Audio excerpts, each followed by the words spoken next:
صحیح البخاری حدیث نمبر 112 کتاب العلم کے بیان میں قبیلہ خزا کے کسی شخص نے بنو لیث کے کسی آدمی کو اپنے کسی مقتول کے بدلے میں مار دیا تھا۔ یہ فتح مکہ والے سال کی بات ہے۔ رسول اللہ صلی اللہ علیہ وآلہ وسلم کو یہ خبر دی گئی۔ آپ نے اپنی اونٹنی پر سوار ہو کر خطبہ فرمایا اور فرمایا اللہ نے مکہ سے قتل یا ہاتھی کو روک لیا ہے۔ امام بخاری رحمہ اللہ فرماتے ہیں اس لفظ کو شک کے ساتھ سمجھو، ایسا ہی ابو نعیم وغیرہ نے القتل اور الفیل کہا ہے، اس کے علاوہ دوسرے لوگ الفیل کہتے ہیں۔ پھر رسول اللہ صلی اللہ علیہ وآلہ وسلم نے فرمایا کہ اللہ نے ان پر اپنے رسول اور مسلمان کو غالب کر دیا، اور سمجھ لو کہ وہ مکہ کسی کے لیے حلال نہیں ہوا، نہ مجھ سے پہلے اور نہ آئندہ کبھی ہوگا، اور میرے لیے بھی دن کے تھوڑے سے حصے کے لیے حلال کر دیا گیا تھا۔ سن لو کہ وہ اس وقت حرام ہے،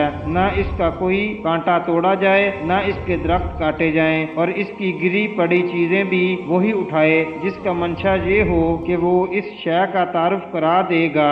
اگر کوئی شخص مارا جائے تو اس کے عزیزوں کو اختیار ہے دو باتوں کا، یا دیت لیں یا بدلہ۔ اتنے میں ایک یمنی آدمی ابو شاہ نامی آیا اور کہنے لگا یہ مسائل میرے لیے لکھوا دیجئے۔ تب آپ نے فرمایا کہ ابو فلاں کے لیے یہ مسائل لکھ دو۔ تو ایک قریشی شخص نے کہا کہ یا رسول اللہ مگر اذفر یعنی اذفر کاٹنے کی اجازت دے دیجئے، کیونکہ اسے ہم گھروں کی چھتوں پر ڈالتے ہیں یا مٹی ملا کر اپنی قبروں میں بھی ڈالتے ہیں۔ یہ سن کر رسول اللہ صلی اللہ علیہ وآلہ وسلم نے فرمایا ہاں مگر اذفر۔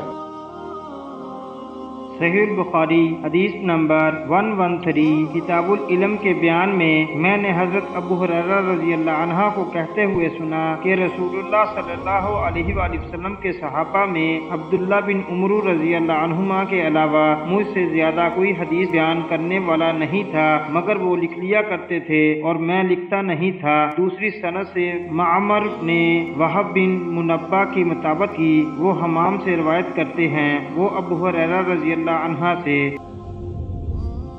صحیح البخاری حدیث نمبر 114 کتاب العلم کے بیان میں جب نبی صلی اللہ علیہ وآلہ وسلم کے مرض میں شدت ہو گئی تو آپ صلی اللہ علیہ وآلہ وسلم نے فرمایا کہ میرے پاس سامان کی طاقت لاؤ تاکہ تمہارے لیے ایک تحریر لکھ دوں تاکہ بعد میں تم گمراہ نہ ہو سکو۔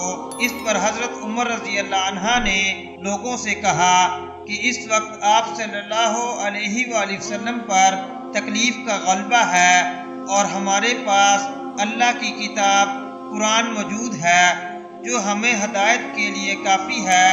اس پر لوگوں کی رائے مختلف ہو گئی اور شور و غل زیادہ ہونے لگا۔ آپ صلی اللہ علیہ وآلہ وسلم نے فرمایا میرے پاس سے اٹھ کھڑے ہو، میرے پاس جگڑنا ٹھیک نہیں۔ اس پر ابن عباس رضی اللہ عنہما یہ کہتے ہوئے نکل آئے کہ بے شک مصیبت بڑی سخت مصیبت ہے، وہ چیز جو ہمارے اور رسول اللہ صلی اللہ علیہ وآلہ وسلم کے اور آپ کی تحریر کے درمیان حائل ہو گئی۔ صحیح البخاری حدیث نمبر 115 کتاب العلم کے بیان میں ایک رات نبی کریم صلی اللہ علیہ وآلہ وسلم نے بیدار ہوتے ہی فرمایا کہ سبحان اللہ، آج کی رات کس قدر فتنے اتارے گئے ہیں اور کتنے ہی خزانے بھی کھولے گئے ہیں۔ ان حجرہ والیوں کو جگاؤ، کیونکہ بہت سی عورتیں جو دنیا میں باریک کپڑا پہننے والی ہیں وہ آخرت میں ننگی ہوں گی۔